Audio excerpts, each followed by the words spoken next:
Hey y'all, what's up? It's Amanda, and we are back. We are back for another bookish video. This video is going to be a book recommendation video for spooky horror books. Now, I have my own threshold for what I constitute as actually spooky and what is just a little creepy. These books, in my opinion, were creepy, bordering on real spooky, maybe even were super spooky. They were kind of a little mix of stuff. So without further ado, let's just get right on into the video. I have a bunch of books to share with y'all. So to start off this video, I have the queen of spooky, creepy books. This is Shirley Jackson. I have two books to share with you. You guys probably already know these books because they're really popular. The first one is We Have Always Lived in the Castle, and I have this really cool edition from Barnes & Noble. And then I also have this special edition of The Haunting of Hill House, which was also made into a Netflix miniseries, and it has sprayed edges. It's a really cool edition.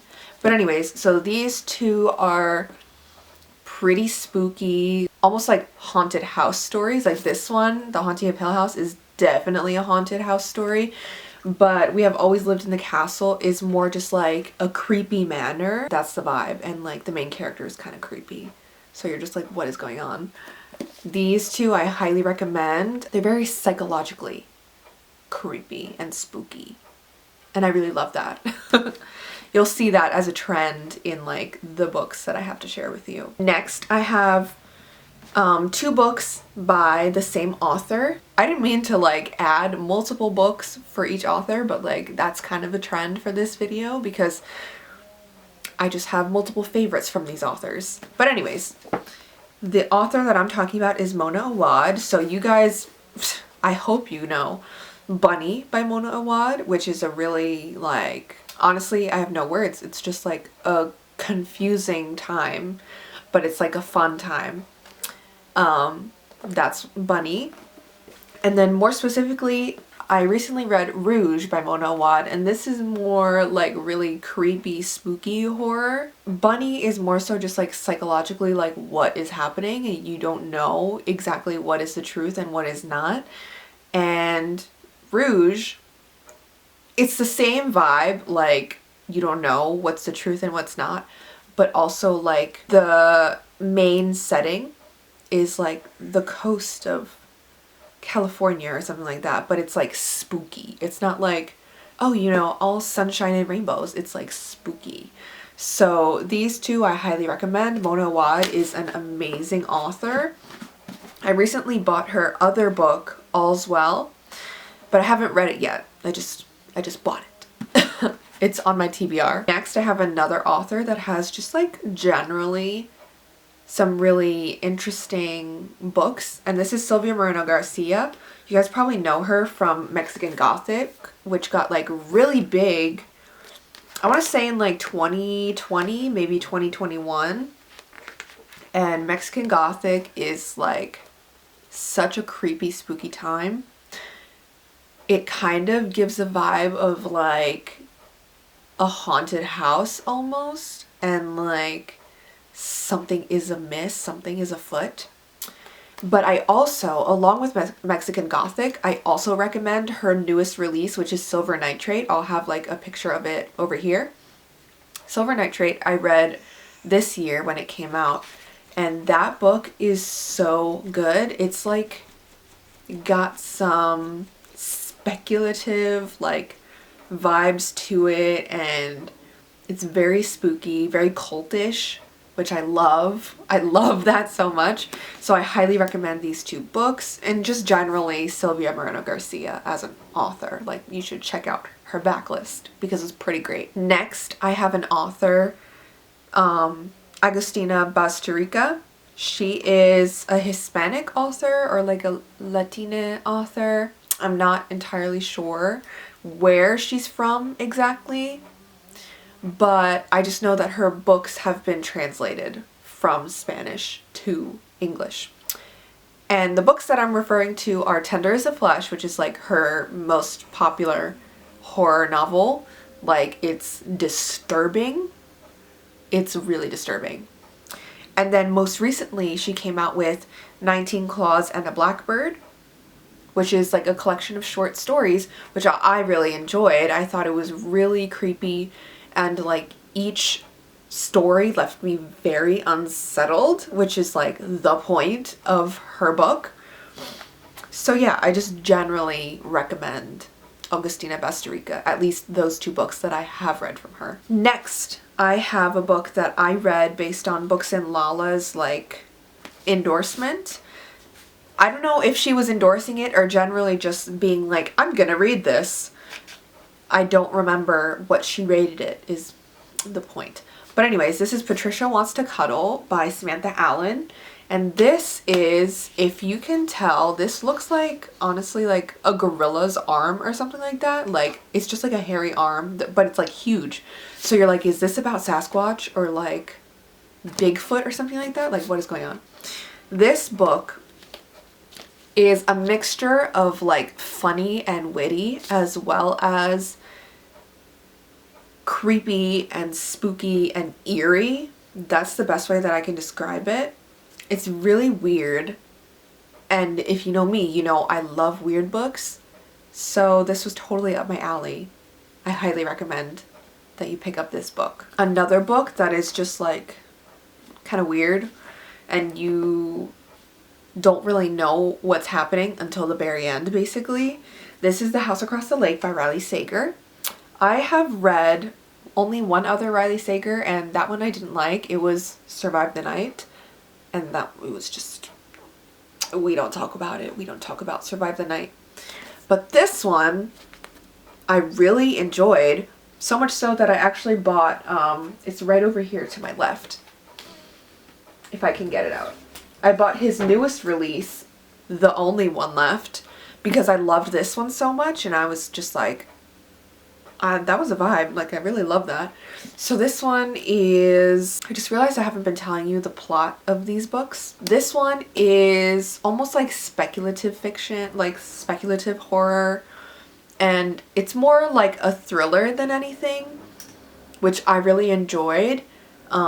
It's like this main character is very unreliable, and her neighbor goes missing, and she's like, I am going to solve this myself, even though she's very unreliable. But it was just quite the time. I had so much fun reading this book. Next, I have another author that I'm just recommending multiple books from. This is T. Kingfisher, and the book that I have with me, this is the only book I own from T. Kingfisher that I have read, is What Moves the Dead. This is a really spooky story, and I read The House with Good Bones as well. That one's pretty spooky as well. That one has more southern vibes and like a little southern humor mixed into it. This one has a touch of humor mixed in, but it's not like as like overt as in A House with Good Bones. This one was just so spooky, so creepy.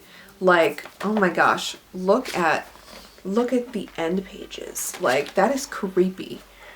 I love this book so much. It was such a good first book to read by T. Kingfisher because it's so short. It's based on The Fall of the House of Usher by Edgar Allan Poe, like that short story that he wrote. So yeah, I just highly recommend T. Kingfisher. A book that I absolutely like, love with all my heart, and I think about it almost every day, honestly. Like, I think about it so often. It's The Book of the Most Precious Substance by Sarah Gran.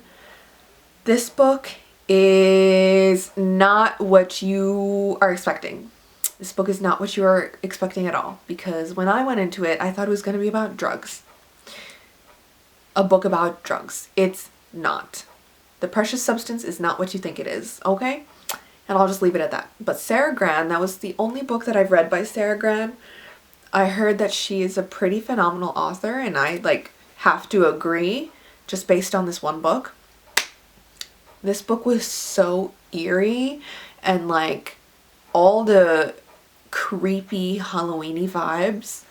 It was so good, and there's like a twist in the end that I was like, oh my god, I did not see that coming. Like that is so good. And it just leaves you like unsettled at the end of it. Highly recommend. I read this like maybe 2 years ago, maybe last Halloween, and I haven't stopped thinking about it since. We're almost at the end. We're almost at the end, okay? I promise you. The next book that I have for you is The Hacienda by Isabel Cañas. This book is like haunted house vibes to the max. It is like same vibes as Mexican Gothic with like the haunted house and like you don't know who to trust and whatever. But this is set in okay, I say during, it's actually after the Mexican War of Independence. So it's like maybe late 1800s, early 1900s. I'm not sure exactly the exact time period, but I know it's not set in modern day. That's for sure. It is not. There is no modern technology whatsoever. But anyways, this book, like you can see like the almost like dilapidated house in the background. It just looks so creepy. And your main character gets married at the very beginning and moves in with her husband into this dilapidated house and is like, I don't know who to trust. I don't know what's going on in this house. There's something weird going on that I need to figure out, but nobody's believing me because she is a woman in Mexico in like the late 1800s. So nobody listens to women at that time, you know what I mean? So this book was so good. I really loved this book, and like there's a slight romance in it, which I totally was here for. Like I totally loved it. I also read Isabel Cañas' newest book, which is Vampires of El Norte, and that one is also very creepy, but not as creepy as The Hacienda. Like The Hacienda actually, like I couldn't go to sleep at night when I was reading this book. Vampires of El Norte is like a little speculative and it focuses heavily on the romance. So it's not as spooky creepy as this one, but I still highly recommend both books by this author. This book I hardcore need to reread because it's like one of my favorite books. BooksandLala here on YouTube raved about this book, so that is the reason why I picked it up. And this is Tinfoil Butterfly by Rachel Eve Moulton. So unsettling. It has you on the edge of your seat the whole time. You're following this girl who is running away from this man who basically tries to like kidnap her or something. And she finds this like old gas station in the middle of nowhere in this old town that used to exist, but like now it's just like abandoned. And she finds this like little child.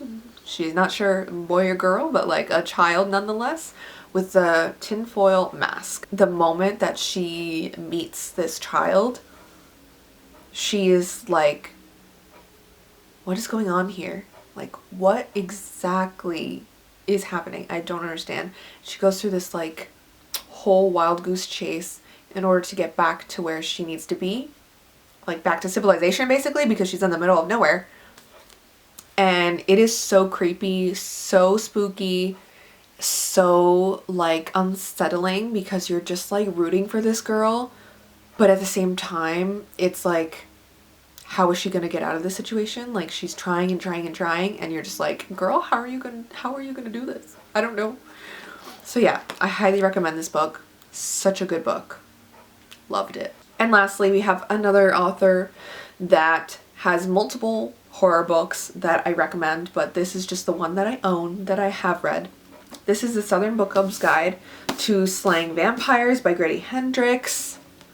This book was such a romp, such a fun time. Like, it's creepy and gory, but at the same time, you're like having a blast while reading it because it's like kind of fun.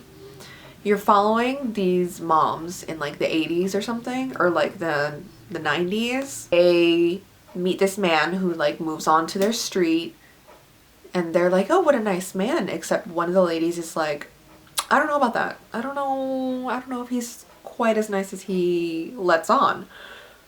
Then she claims that he is a vampire.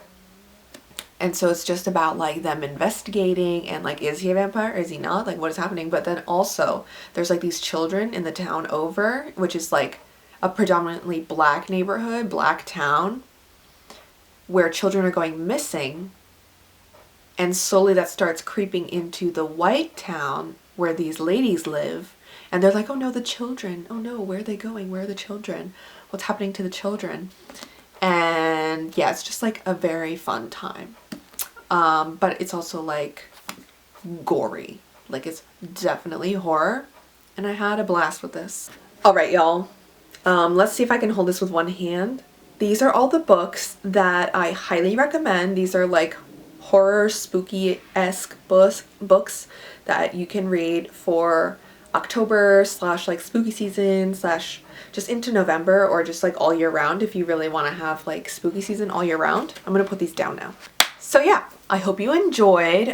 If you have any suggestions for like videos you want to see or books you want to see me read, leave them in the comments down below. I haven't started vlogging yet, like weekly vlogging or anything, because I'm in school, but I'm hoping that like I can start weekly vlogging maybe next month or something like that. Like, it's like a goal of mine to weekly vlog. But anyways, that's besides the point. If you enjoyed this video, please like and subscribe. I really appreciate it. I have all my socials and my Goodreads and my Storygraph in the links down below in the description. And I believe that is it. I'll see y'all in the next one. Bye.